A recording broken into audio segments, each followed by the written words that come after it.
Hi viewers, வணக்கம் and welcome back. இன்றைக்கி நாம் 6th standard English term 2 unit 2 supplementary Gulliver's Travels guided reading.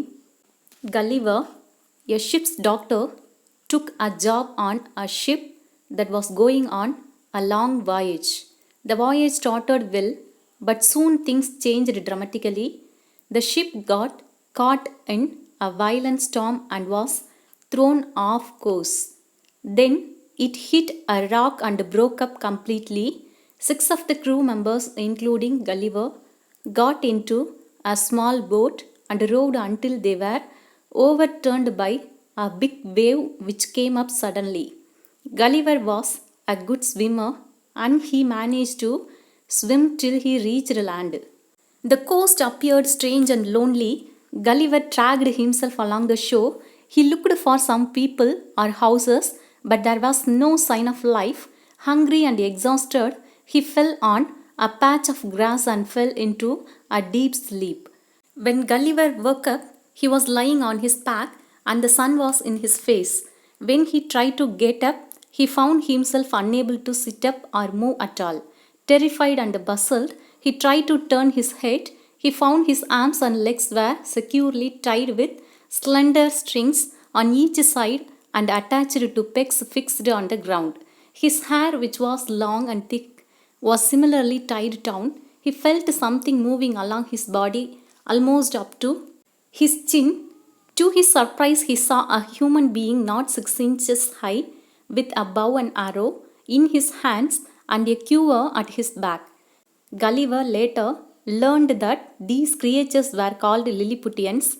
Startled by this sight, Gulliver cried out and soon managed to free his left arm. The frightened Lilliputians fired dozens of tiny arrows into his hand, face, and body until he once again lay down calmly.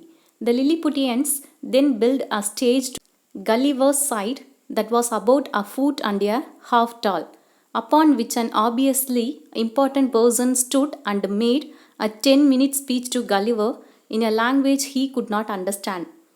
By now, Gulliver was really hungry. With gestures, he signaled to the little people that he wanted food and drink. The Lilliputian first got Gulliver to promise to behave himself and then promised to get him some food. They soon brought baskets of meat and several loaves of bread, which he ate 3 at a time because they were so tiny. The Lilliputians also brought 2 barrels of drink, which he enjoyed, even though the barrels were smaller than a glass. Gulliver was tempted, as he lay on the ground, to take up 50 of the small creatures in his hand and crush them, but he did not want to be pricked with arrows again, and he had promised to behave in exchange for good treatment. After he had eaten, Gulliver promptly fell asleep because his drink had a sleeping draught in it. They then set about transporting Gulliver to the capital. They used a large platform with 22 wheels pulled by dozens of 4 and a half-inch horses. They somehow managed to put him on the platform and dragged Gulliver down the road to the city. Suddenly Gulliver woke up when the vehicle stopped. 2 or 3 curious young Lilliputians wanted to see how Gulliver looked when asleep. They climbed up into the engine and, advancing very softly to his face, put the sharp end of their half-pike into his left nostril. This tickled Gulliver's nose like a straw and made him sneeze. As they started moving again, Gulliver saw that more than 100,000 Lilliputians had come out to see the strange giant. It was a carnival atmosphere and the Lilliputians seemed to be enjoying themselves, much to Gulliver's amusement. Finally, they arrived at the Emperor's palace. The Emperor was there to receive Gulliver. Gulliver was lodged in an old and disused temple. His leg was chained and he could only move about a little bit. After a few weeks, the Lilliputians and their emperor decided that he meant them no harm. So Gulliver was set free to roam around Lilliput on condition that he would not harm them and would help them in whatever way he could. Gulliver agreed and was freed. He was provided with food and water. A house was built for him. Gulliver stayed with the Lilliputians, helping them in many ways.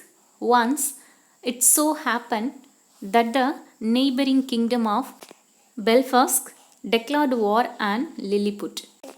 The king brought 100 ships to mount an attack. The Lilliputians ran to Gulliver for help. The emperor said, "Don't let us down now. Gulliver, we need your help." Gulliver walked into the sea. He took a long rope, tied all the 100 ships together, and dragged them in the water. Gulliver pulled the ship the whole day, going round and round until the army of Belfast was giddy and in no position to fight. The king of Belfast came begging for peace between the two kingdoms. The emperor agreed. Gulliver was hailed as a hero and lived peacefully in Lilliput for many years. Thank you for watching this video.